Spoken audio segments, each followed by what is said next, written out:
mga kaklasikal, andito na po ang update sa ating mini fishing boat.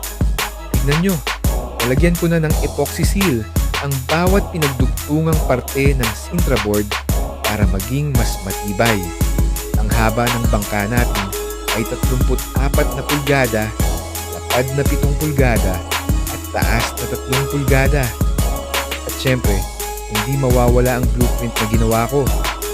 Kung sakaling may gustong magpagawa, gumawa din tayo ng DIY 8 silindro na makina para dito, gamit pa rin ang Sintra para mas realistic ang dating. At ipapakita ko rin sa inyo ang unfinished Kamaruti o pilot house. Makikita nyo na soon na ito'y matatapos.